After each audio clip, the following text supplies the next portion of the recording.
Bismillahirrahmanirrahim.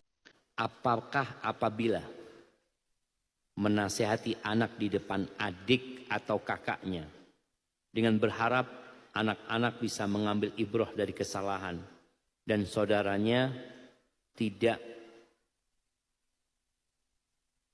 lakukan oleh saudara yang lain, apakah nasihat seperti ini tidak mengapa? Ya tadi dilihat dampaknya. Kita dulu di SD kalau berbuat salah ditaruh di mana jamaah? Strap di depan. Karena dalam masa pendidikan. Dan kita tahu tujuannya adalah memperbaiki kita dan memberikan pelajaran kepada yang lainnya. Kita nggak marah sama guru kita. Ana masih ingat. Kalau kita dulu biasanya dicubit ya, nggak tahu sekarang ada nggak cubit di sini jamaah. Sampai hijau itu jamaah kalau dicubit. Anak ingat ada guru agama di SD itu, masya Allah, dia paling suka itu narik jambang ini jamaah, bukan di cewek sampai berdiri gitu jamaah, ya Allah. Kalau kita pulang ke rumah laporan sama orang tua, apa yang dilakukan orang tua? Ditambahin. Kalau orang tua sekarang dilaporkan. Jadi memang ada nilai-nilai yang berubah. Maka kita pun harus melihat kondisi itu. Kalau kita melakukan teguran di depan kawannya atau melakukan hukuman kepada dia yang akan berdampak buruk kepada dia, jangan dilakukan. Tapi kalau enggak. Dia jadi orang baik dan yang lainnya jadi orang baik. Tadi si kakak ditegur, yang ini nggak boleh ya. Umpamanya si kakak main api atau gimana sampai terbakar, dikumpulin deh, yang dilakukan kakaknya ini nggak benar. Bahaya. Betul kakak? Betul, iya. Dia tahu, sadar gitu. Untuk menyelamatkan adik-adiknya. Sehingga teguran itu cukup sekali. Yang lainnya nggak perlu ditegur. Jadi tolong diperhatikan, jangan sampai membuat anak itu merasa dilecehkan kemudian dia benci sama orang tuanya. Dia kadang berpikir, aduh ayahku ini pilih kasih, ibuku ini pilih kasih, adik-adik nggak pernah ditegur, aku aja yang ditegur. Hindarin yang seperti itu. Izin bertanya, bagaimana cara untuk melunakkan hati agar dapat menerima nasihat? Wallahi sahih. Sebagian kita dulu pada waktu awal hijrah, itu dikasih nasihat, meneteskan air mata. Semangat, termotivasi. Sekarang dengarkan nasihat biasa-biasa aja. Nggak seperti dulu lagi. Apa penyebabnya? Penyebabnya dosa. Maka agar kita lembut hatinya, hendaklah kita memperbanyak istighfar. Beristighfar. Nabi SAW sekali duduk 100 kali beliau beristighfar. Beliau mengatakan, Rabbighfirli wa tub alayya innaka antat tawwabur rahim. Ya Allah, wahai Rabbku, ampuni aku dan berikan tobatmu kepada aku, sesungguhnya engkau maha pengampun dan maha pengasih. 100 kali beliau baca itu. Beliau mengatakan, innahu la yughanu ala qalbi. Beliau mengatakan, sesungguhnya benar-benar di hatiku itu ada ghain. Ghain ini seperti awan tipis jemaah, yang tidak menutupi cahaya matahari. Tapi ada awannya jemaah. Tipis.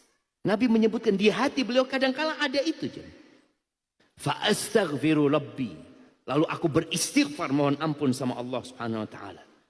70 kali. Itu Nabi SAW. Maka kita tatkala merasa hati kita mulai keras, hati kita mulai ada yang menutupin karena dosa, meninggalkan nokta hitam, maka pada waktu itu antum istighfar. Yang kedua, ziarah kubur. Itu juga melembutkan hati. Yang ketiga, mengusap kepala anak yatim. Artinya kita ngelihatlah orang-orang yang susah.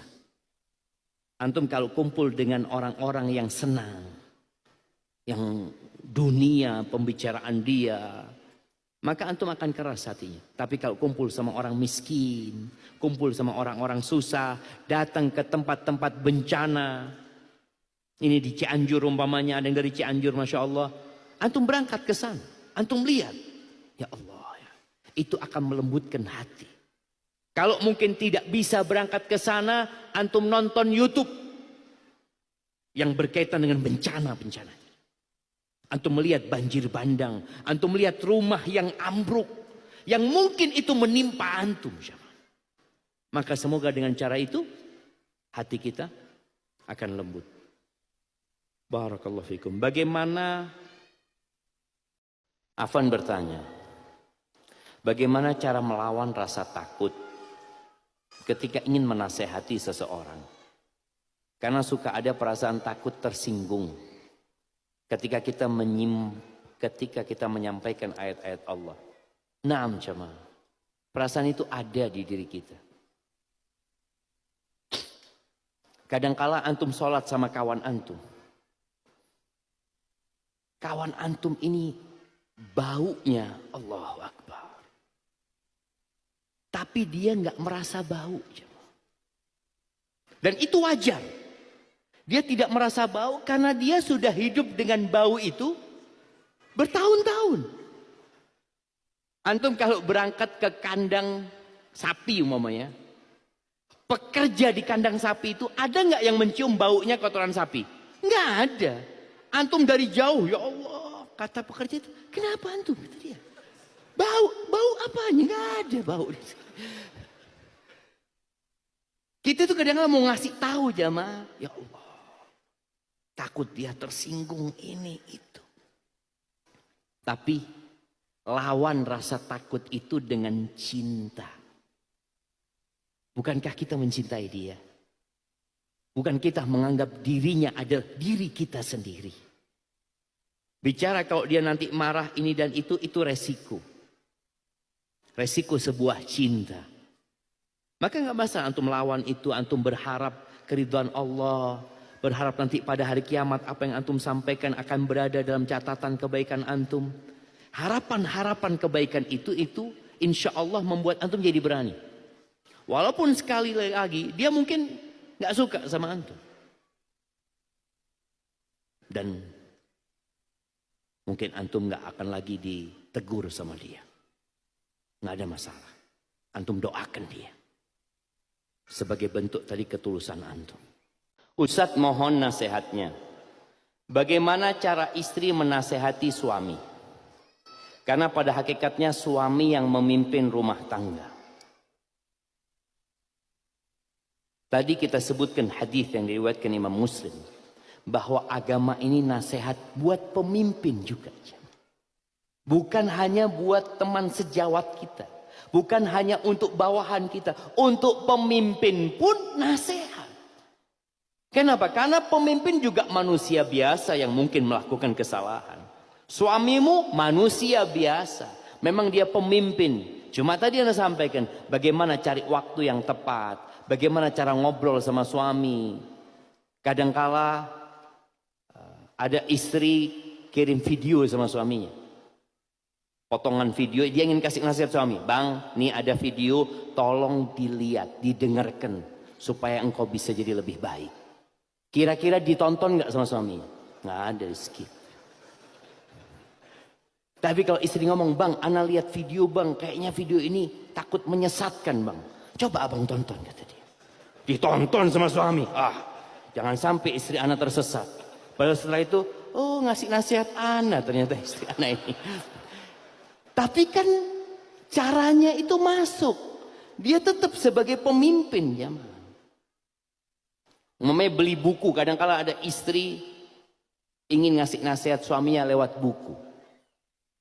Dia belikan buku, kemudian dia taruh di mana? Di sebelah tempat tidurnya ditulis, tolong dibaca buku ini. Aku ingin engkau dapat hidayah. Nggak dibaca. Tapi kalau katakan, bang, aku beli buku ini bang, ya Allah, aku kepingin bang ya. Abang kalau selesai baca aku dikasih tahu bang. Soalnya aku kepingin jadi lebih baik. Jadi seakan-akan yang minta nasihat siapa? Istrinya. Insya Allah dengan cara itu sambil didoakan suaminya. Suaminya kadang-kala ada yang suka main game. Sama istri ditinggal. Dia lagi main game, jangan ditinggal. Didampingin. Ngapain? Main game juga kita bang. Ya. Dampingin antum ngaji baca Quran. Bang, ana duduk di sini bang ya. Ana mau baca Quran bang. Mudah-mudahan abang dapat berkahnya lah baca Quran. Lama-kelamaan dia nggak enak, masa dia main game, istrinya ngaji. Allah, ya dah, yuk ngaji juga sekarang. Mudah-mudahan dia seperti itu. Tapi kadang-kala istri apa ya? Dia nggak suka gitu. Dia tinggalkan suami. Maka akhirnya suaminya tambah jauh. Padahal seharusnya dia tetap mendampingi, semoga dengan cara itu dia dapat hidayah. Baik. Dalam Islam, adakah yang disebut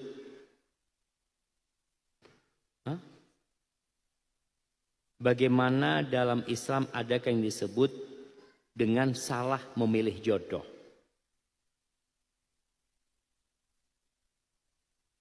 Bukankah siapa yang menikah dengan kita memang jodoh kita? Nah, kalau bicara yang sudah jadi istri antum itu jodoh antum. Ya betul. Tapi ada yang salah memilih dalam artian tidak sesuai dengan yang dianjurkan oleh Nabi Muhammad sallallahu alaihi wasallam. Kata Nabi sallallahu alaihi wasallam, carilah yang agamanya baik. Antum cari yang agamanya buruk. Cari yang akhlaknya mulia, antum cari yang akhlaknya nggak baik. Lihat kepada akhlak dan agama, antum melihat kepada harta dan penampilan. Itu yang disebut salahnya, itu salah antum dalam memilih. Tapi kalau sudah antum nikahin berarti dia jodohnya antum. Cuma antum akan dihisap pada hari kiamat. Artinya semua yang sudah terjadi itu takdir Allah Azza wa Jalla. Antum beli mobil. Sampai rumah mogok mobilnya. Aduh ketipu aneh. Salah ana beli mobil. Ya salah maksudnya.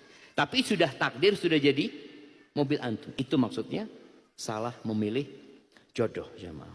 Artinya tidak sesuai dengan yang diarahkan sama Allah dan Rasulnya. Sallallahu alaihi wasallam.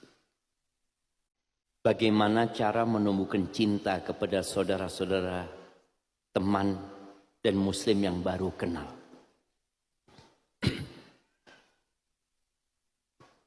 Ada cerita jemaah, anak ketemu seorang, dia mengatakan, Ustadz, awal anak hijrah Ustadz, anak hijrah sama istri anak Ustadz.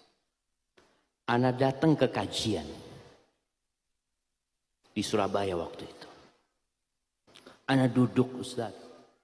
Enggak ada yang menyapa anak. Enggak ada yang menegur anak. Ini yang suami. Anak WA sama istri anak. Anti di sana gimana? Anak di sini enggak ada yang menegur anak sama sekali, kata dia. Kata istrinya, sama. Di tengah lautan manusia seakan-akan sendirian. Ini kadang-kala antum merasakan jemaah. Antum hadir sejak tadi. Seakan-akan sendirian antum. Maka kenapa Nabi SAW mengatakan, La tadkhulul jannah hatta tu'minu. Kalian tidak akan masuk surga sampai kalian beriman.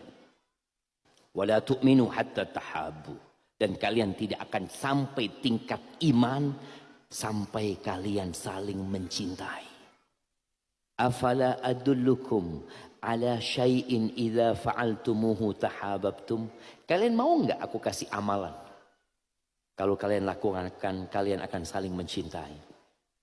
Apa amalan itu? Afsyus salam bainakum. Tebarkan salam di antara kalian. Makanya tadi antum ketemu, assalamualaikum. Bagaimana salaman itu jemaah dapat menggugurkan dosa-dosa. Itu akan menumbuhkan cinta. Tapi terkadang sebagian kita ini memang gak bertegur sapa dengan yang di sebelahnya. Ketemu di parkiran, wassalamualaikum, ahlan wa sahlan. Sama-sama ngeluarin motor kadang-kala jamaah ya. Wassalamualaikum. Istri ana, dia pernah cerita. Waktu itu dia beli gudeg. Dan ini nasihat buat para akhwat ya. Khususnya yang pakai cadar. Istri ana ketika itu beli gudeg. Ada perempuan yang jualan. Dia lagi masukin nasinya semuanya. Istrinya tanya, mulai kapan jualan di sini mbak? Banyaklah pertanyaan-pertanyaan, ngobrol sama penjualnya itu. Penjualnya itu ngeliatin istri. Diliatin kata dia. Loh kenapa mbak kata dia.